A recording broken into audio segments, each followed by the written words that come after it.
नमस्कार, मैं अरुण छाजे। आज हम बात करेंगे एक्सपोर्ट ऑफ सर्विस के रिगार्ड में। एक एरिया है जहां पे हमें कंफ्यूजन था, काफी क्लैरिटी मिल गई, बट उन सभी सर्कुलर का, सेक्शन का, एक्सप्लेनेशन का एक जॉइंट रीडिंग करते हैं इन ए शॉर्ट डिस्कशन। मैं बात कर रहा हूं कि अगर इंडिया में कोई एंटिटी ब्रांच ऑफिस के रूप में काम कर रही है ऑफ द फॉरेन कंपनी, या एजेंसी के रूप में काम कर रही है, या रिप्रेजेंटेटिव ऑफिस है, लाइजनिंग ऑफिस है, उस केस में क्या उनके बीच में ट्रांजैक्शन जो होगा वो एक्सपोर्ट ऑफ सर्विस होगा या नहीं होगा। एंड सेकंड थिंग, अगर कोई transaction between holding company and subsidiary company है तो उस ट्रांजैक्शन का स्टेटस क्या होगा। इसके लिए हम सर्कुलर 161 के क्रक्स पॉइंट को ध्यान में रखेंगे।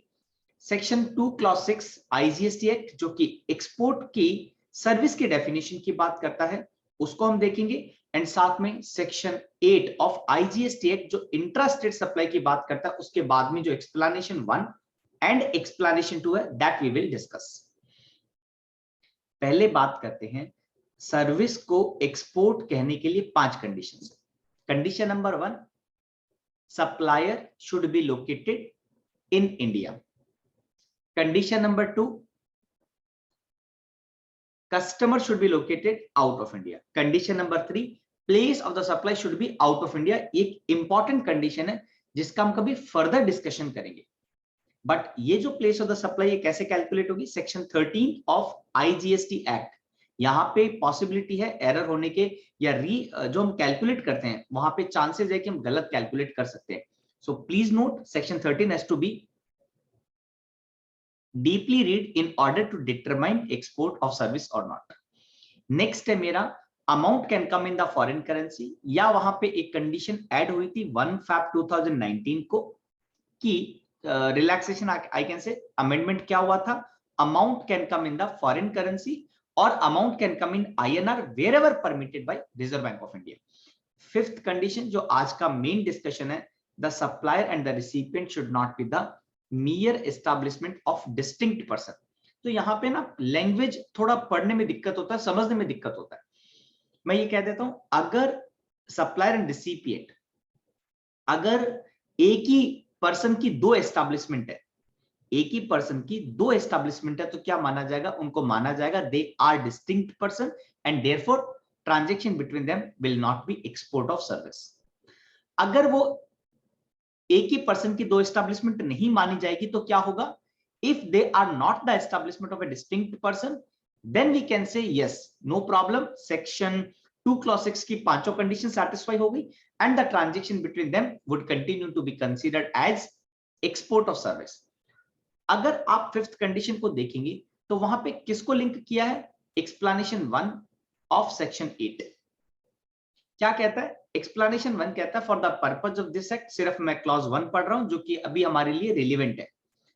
For the purpose of this act where a person has an establishment in India and any other establishment outside India. अगर एक पर्सन है जिसकी इंडिया में एक एस्टैब्लिशमेंट है और आउट ऑफ इंडिया एक एस्टैब्लिशमेंट है, it will be considered as establishment of the distinct person. और एक्सप्लेनेशन 2 भी इंपॉर्टेंट है, वो क्या कहता है, a person carrying on the business through the branch or the agency or the representational office, licensing office you can say, in any territory shall be treated as having the establishment in that territory। यहां से मुझे अपने पहले वाले question का answer मिल गया।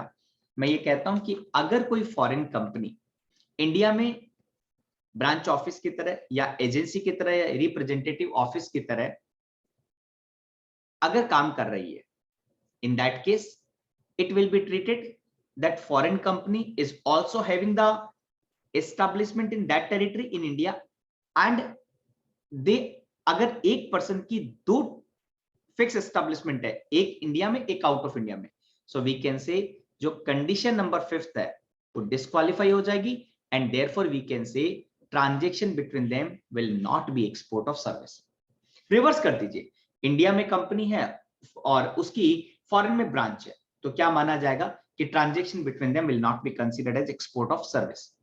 ध्यान रखना, क्या ये ट्रांजैक्शन फिर जीएसटी के दायरे में आ जाएगा, answer would be no, answer would be no. अगर आप एग्जेम्पशन नोटिफिकेशन 12/2017 में अगर जाएंगे तो वहां पे सीरियल नंबर 10 है, वहां पे सीरियल नंबर 10 क्या बात करता है, एक सीरियल नंबर 10F नया ऐड हुआ था, वो कहता है कि एक पर्सन की एक एस्टैब्लिशमेंट इंडिया में है और एक एस्टैब्लिशमेंट आउटसाइड इंडिया है, और रिवर्स कर दीजिए, या in that case transaction between them would be exempted in the GST. So therefore I can से इनके बीच में ट्रांजैक्शन एक्सपोर्ट ऑफ सर्विस तो नहीं माना जाएगा, लेकिन फिर भी जीएसटी नहीं देना पड़ेगा। क्यों? क्योंकि ट्रांजैक्शन एग्जेम्प्ट है by virtue of the serial number 10F। अब हम बात करते हैं, ये बात तो क्लियर हो गई। अब हम बात करते हैं अगर ट्रांजैक्शन सब्सिडरी और होल्डिंग कंपनी के बीच में तो क्या होगा। Please note one thing, circular 161 has been clarified this instances in detail, point number 1। Point number 2, ये बात सीबीआईसी ने थर्ड एफएक्यू में भी क्लियर की थी।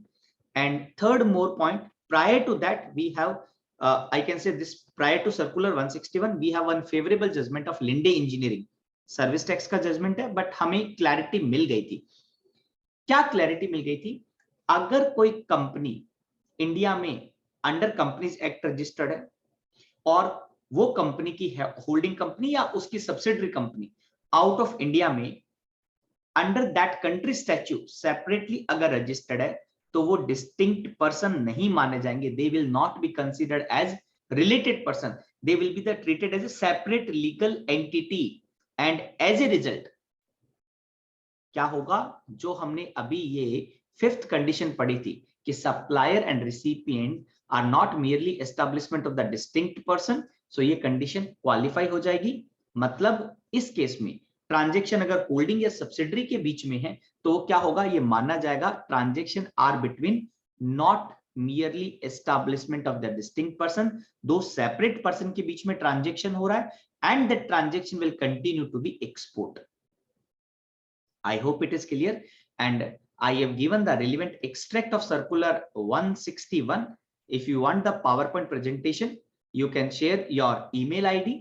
We will provide, my team will provide the PowerPoint presentation to your email. I hope it is clear. Thank you very much.